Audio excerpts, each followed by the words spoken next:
Okay, it's about 20 minutes went by. I got all that done. Exhaust is hanging down. Exhaust manifold bolts are 15 millimeter. Bell housing bolts are 13 millimeter. Starter bolts are 13 millimeter.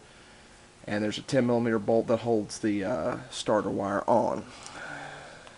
I highly recommend you buy one of these. It's a ratchet with an extendable handle.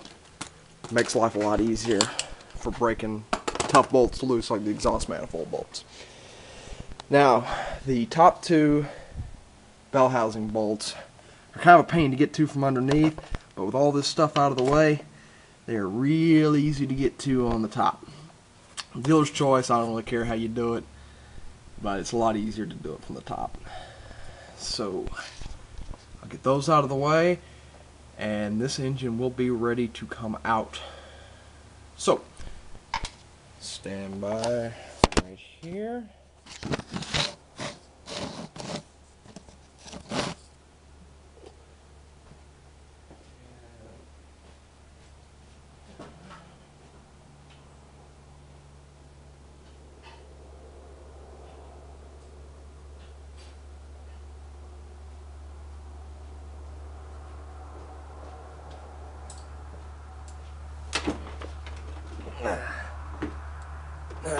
In my case, there's a 14 millimeter up here. I have no idea why. I probably put it in the first time I put this engine back in.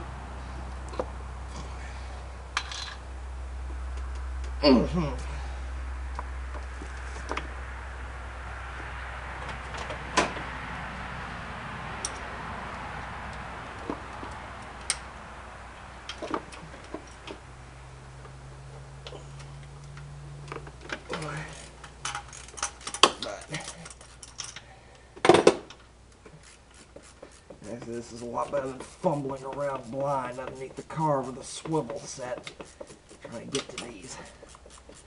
And a ratchet wrench makes it all that much easier.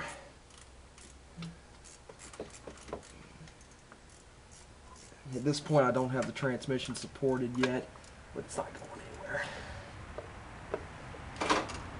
Thanks to the dowel pins in the block.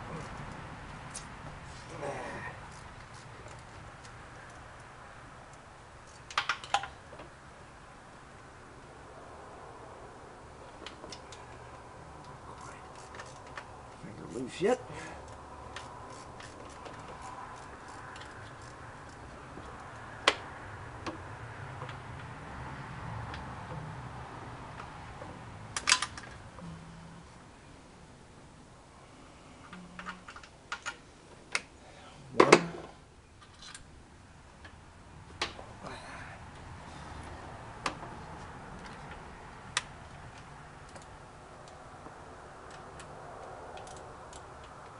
Well, they're both 14 up here.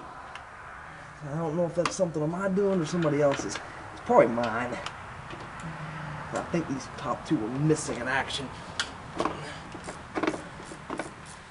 Whenever I put this in, I just had some spare left over from another job.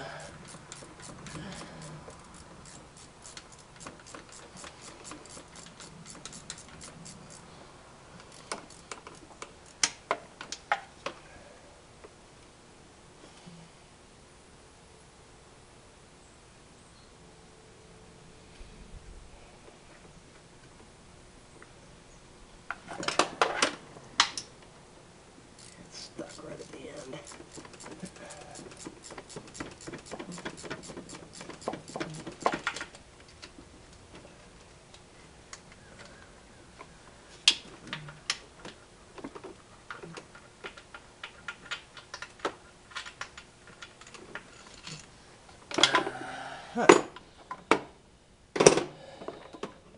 And that concludes all of the bell housing bolts. There's a total of 2, 4, 6, 8.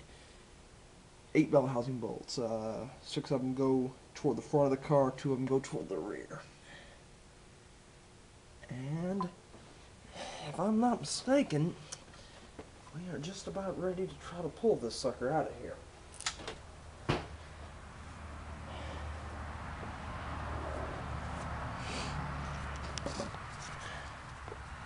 Everything seems to be disconnected.